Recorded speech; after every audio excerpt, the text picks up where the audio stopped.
This is Robert Foley of Startup Kitchen. This week we have Jody Glidden. Jody Glidden's from Miramichi, and he has done many successful startups which have exited with such companies such as BlackBerry. His most recent startup is Introhive, where he's CEO and president. So how did you find out you were an entrepreneur?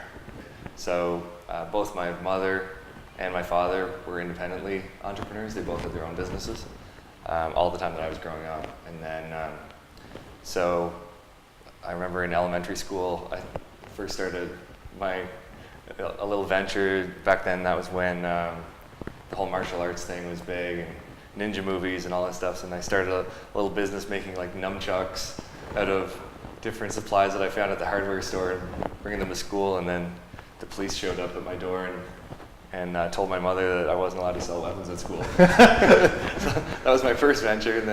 And then in I guess junior high school, when the hockey card phase came along, I jumped on that one and started buying and selling and trading hockey cards and made enough money to buy my first car. And then in high school, in my last year of high school, I actually took a business loan out and started a pool hall. So pretty much I've always done entrepreneurship of some kind. So you grew up in Miramichi. Yep. How does someone from Miramichi end up living in Florida now, starting these companies, and taking the steps that you had? Because a lot of people think, I grew up in a small town and I can't pursue or make it to anything, but you're one of those examples that has done that, along with multiple other people in Miramichi, such as Chris Newton, which has done Q1 Labs and Radiant 6. Yeah, I think there used to be a lot of catalysts in the Miramichi area. Like Frank McKenna was from there, and he was the one that drove a lot of the first internet in this area. He actually was one of the first people to help fund scholars.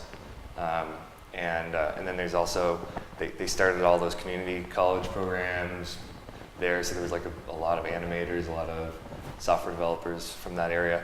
But I think the big thing that influenced me and probably Chris was we had an exceptional math teacher there. Guys like David Mullen and myself and Calvin Hubbard.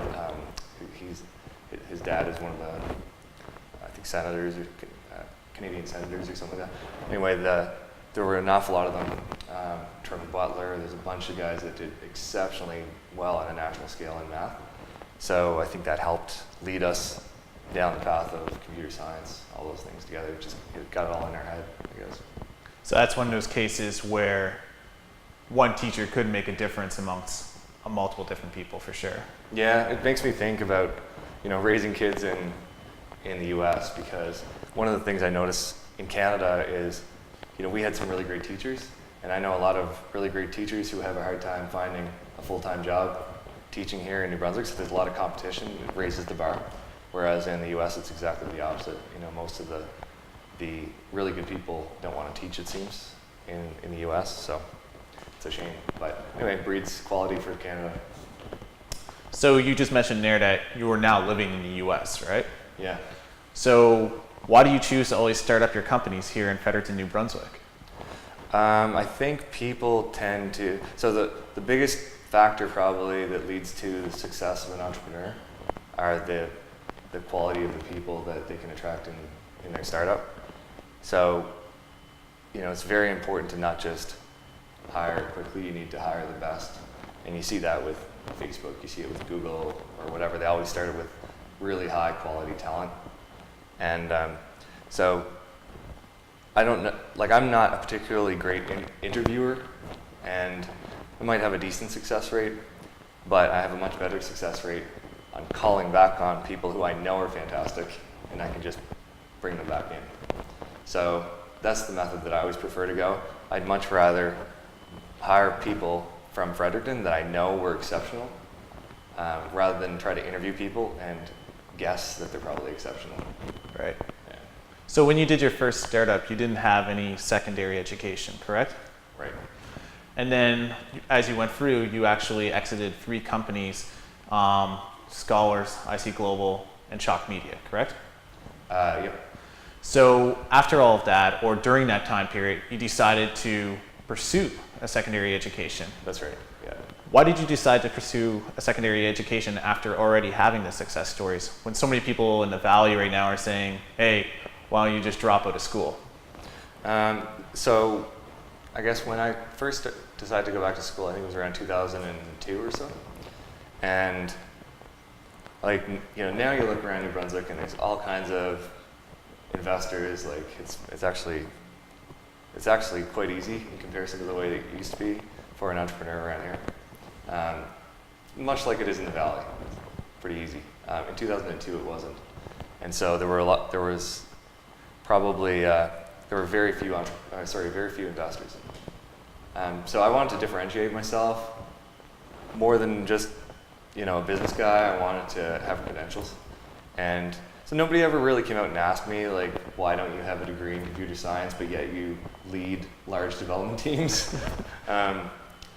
Nobody really asked me it, but I always thought it was kind of a weird thing that I was leading a team, in one case of 80 strong engineers. Most of them had degrees, and I hadn't even completed my first year. So that was one of the things I thought was probably a hole. Another thing is sometimes people would look at me as a tech guy, and I looked at myself as a business guy. And so when I went back to school, I actually first went back and got a business degree because I kind of felt like that was what I needed in order to fill that perception hole. So then I got my business degree, and then I noticed I'd be talking to investors, and they would then say, okay, what's your background? Oh, you did your business degree. Well, why are you leading technology? And then I was like, this is really bizarre, but I think I'm going to go back and do a technical degree then, I guess. So that's kind of what caused it. I did my business degree and then my technical degree. Gotcha. So tell us about your latest venture, Introhive. So Introhive is we came to realize that there's this wealth of information within corporations. Some of it is very confidential, but it's also very, very valuable. So you think about the information that goes back and forth around your email, calendars, contacts lists, and then there's other stuff outside the enterprise as well.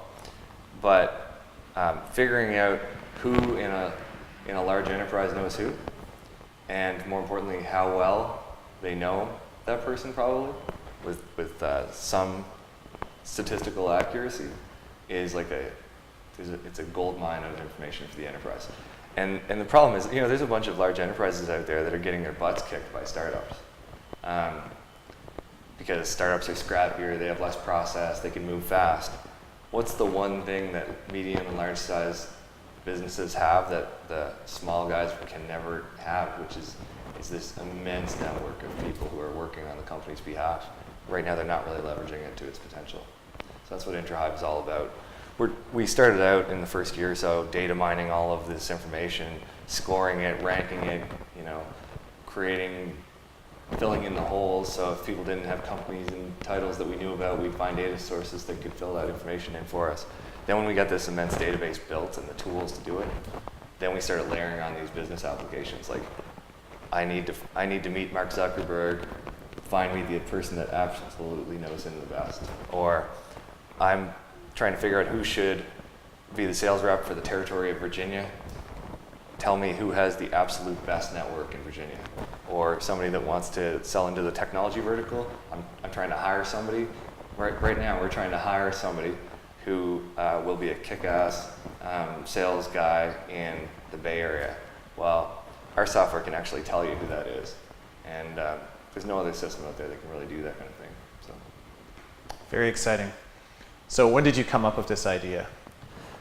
So the early idea of gathering up all of this information and getting you the best introduction came when I was just talking to going around talking to a bunch of former clients of Chalk Media, and just kind of bouncing ideas and asking them what some of the big problems were, what's been going on with you guys. And I was talking to this one client, and they said, one problem that we have that we could really use maybe some kind of a better spam filter or some kind of an intelligent spam filter, because we have a lot of people that are firing these company-wide emails saying, hey, does anybody know somebody at the board of Pepsi? Or does anybody know the chief marketing officer of Kraft?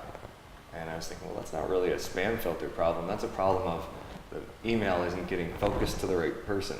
And you don't know how to find who that right person is. And so we just started thinking about that a little bit and iterating some software on it, and that's what really created the idea. Gotcha. When did you decide to take the idea to a business? Immediately, pretty much. Yeah, yeah. I mean, I pretty much have always done this. I have this little book, and I keep like a running list of ideas, right? And that's like, you sort of rank them, and you always think, if anything ever really, they keep coming back in your mind, and you think like, what should be the next thing that I do? As soon as I thought of this idea, it's like, boom, it trumped everything else. I thought, I need to do this right now. Yeah. The time was right, everything, the environment was right, the capital environment was right, everything was perfect. Yeah. It's awesome. So what advice would you have for entrepreneurs who may be listening to this or in the region right now? I mean, so I think there's the timing for an idea diminishes pretty quickly. So if you don't execute on something pretty much immediately when you think about it, I certainly wouldn't go back and try it like 6 or 12 months later, because chances are somebody else is already out there doing it. I've found in almost every case that I've done a startup, whether it was Scholars with Ben or IC Global with Mike or Chalk, within a couple of months of doing what we did, there were other people out there doing it. Either, I don't know if they copied us or they just had this, similar ideas at similar times, but I think you have to, if you really believe in the idea, you need to do it now, or just not do it and just spend your time learning in another startup. And I guess that would be the main thing. I think the next best thing to acting quickly and just doing it is spend your time learning.